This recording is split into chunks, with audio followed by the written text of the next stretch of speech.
At 4 o'clock, we kind of have a sleepy dark horse of an important game with like unranked teams. You normally, like, if you're two unranked, not a lot of people are paying attention to it. I think some people should start paying attention to this game. We got NC State, who's 3-0, traveling to Duke, who's 1-2. Duke favored by 3.5 points on ESPN2. CJ Bailey's gone 63 of 89, thrown for 719 yards, 5 touchdowns, 1 interception.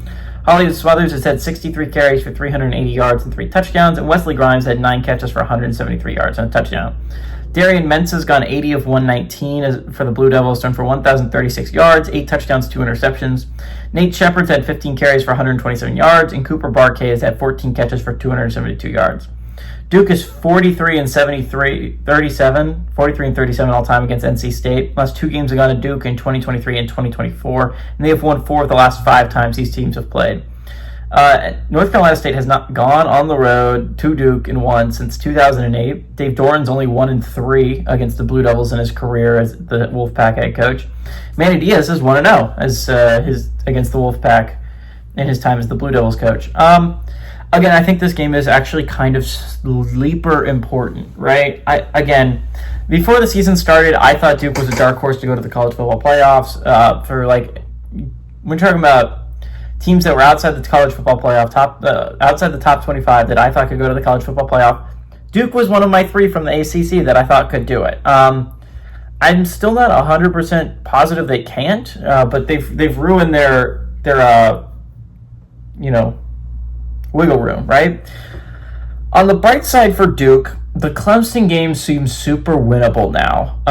And that's not like, that was the harder game. That was like one of the harder games they had to play. Again, they were able to avoid Miami, able to avoid Florida State. This is probably one of the harder games they have left on their schedule is this trip from North Carolina, NC State. NC State, if they can find a way to win this game, the path to 6-0 is right there. They play a very bad Virginia Tech team on their next time out, and then week after that they play Campbell. 6-0 is right there for the taking if North Carolina State can get past Duke. Again, Duke needs this game to stay in the conversation of at least possibly being a college football playoff team. NC State needs this game to put themselves in the forefront, because again, you could be 6-0 halfway through the season. That's so good if you're NC State. Now, again, schedule gets harder. They still have tough games against Florida State and Miami and I believe Georgia Tech. There's some tough games left on that schedule. Most of them are on the road. So it's not like NC State has this easy path or whatever, but man, you want this one if you're NC State, so you have some more wiggle room for that hard stretch I just mentioned. Duke needs this one to stay alive in this race whatsoever. Duke did not look good against Tulane last week, but again, I think Tulane is a really good team. I'm still yet to give up on this Duke squad. This game's going to be close. All 3 of NC State games have been close so far. I think they're going to come out on the losing end of this one, though.